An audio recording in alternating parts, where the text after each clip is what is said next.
Tolong bujuk saya supaya sholat. Puasa saya lakukan, semua saya lakukan kecuali sholat. Ketika Allah perintahkan ibadah-ibadah yang lain, itu cukup perintah ayat saja turun. Allah perintah haji, ayat saja turun. Allah perintah puasa, ayat saja turun. Allah perintah bayar zakat, ayat saja turun. Tapi ketika Allah perintah sholat, tidak boleh ayat turun. Nabi dijemput oleh dua malaikat, kemudian diajak naik, ketemu dengan Allah untuk menerima perintah ini. Kenapa? Karena perintah ini sangat penting. Mas, saya boleh dagang, bayar zakat sambil nyanyi.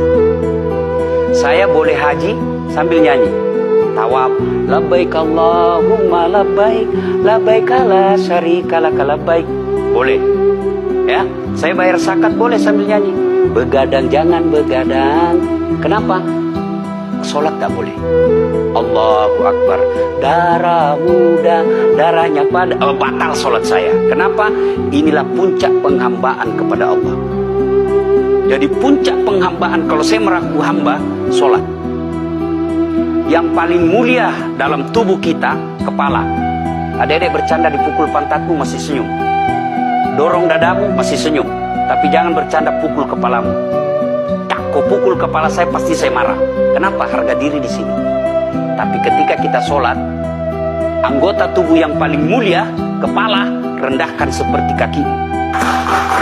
Kita akan melakukan Ini penting. Kalau saya sudah mulai ini. Oke. Ya, karena kalau saya mau sholat, saya melihat banyak koruptor sholat.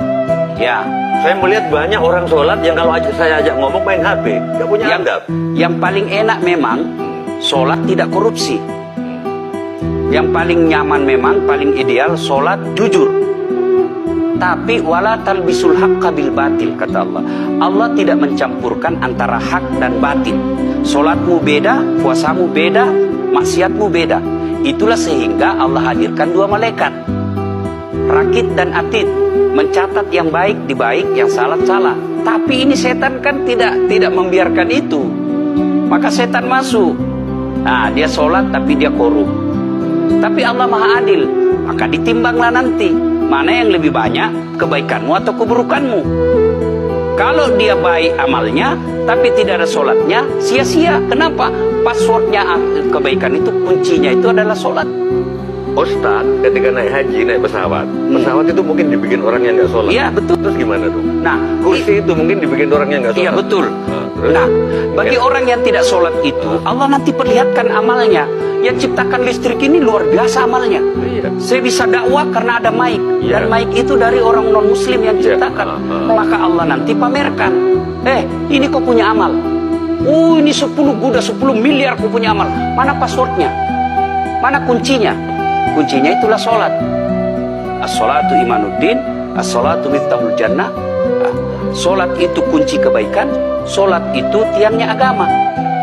Sebuah bangunan, dia bisa berdiri tanpa dinding. Sebuah bangunan, dia bisa kokoh tanpa atap. Tapi ketika bangunan tidak punya tiang, pasti tidak kokoh. Tiang itulah dalam agama sholat. Dia tidak husuk, tidak ada urusan. Allah tidak hitung kamu husuk atau tidak. Kamu datang deh sujud sama saya. Orang haji kan melempar 3 jumroh. 1 tiang, 7 batu. Kenapa tidak dikumpul saja itu? 1 kali lempar, tak, tak, tak. Kenapa? Kenapa mesti 3 hari dan kenapa mesti 3 titik? Itu pesan moralnya, melawan setan itu perlu napas panjang. Dengar azan, jangan pikir saya tahu duit tebar itu. Tidak usah kau sholat, nanti kau tua. Anggaplah pergi sholat. Setan menyerah, tidak. Buru-buru kamu, buru-buru. Akhirnya apa? Wudhu tidak sempurna. Anggaplah anda wudhu dengan sempurna. Setan menyerah, tidak. Masuk masjid. Tidak usah sholat sunnah, tidak usah sholat sunnah. Prinsipnya setan, kalau dia tidak bisa dikalah, jangan untung. Nah, gimana Mbak Teja? Udah teryakin? Oke.